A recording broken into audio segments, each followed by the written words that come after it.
Ketua Pemuda Johor, Nur Azin Amros berkata, UMNO mesti berubah daripada parti berasaskan keahlian kepada gerakan berasaskan sokongan. Katanya, apa disebut Presiden Zahid Hamidi berkait potensi UMNO tutup kedai perlu dijadikan pemangkin perubahan. Menurut Azin, sejarah kejayaan lampau, selain jumlah keahlian besar tidak mampu menjadikan UMNO bertahan dalam landscape politik semasa. Ahad lalu, Zahid menyuarakan kebimbangan partinya berdepan risiko tutup kedai dalam tempoh 20 tahun akan datang, sekiranya corak sokongan rakyat kekal seperti berlaku pada PRU lalu.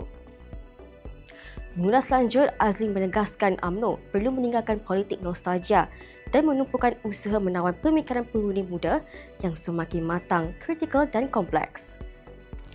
Katanya kebangkitan semula UMNO hanya boleh dicapai jika parti itu benar-benar menjawab harapan rakyat terhadap isu teras seperti ekonomi, peluang pekerjaan, perumahan, kos sara hidup dan pendidikan.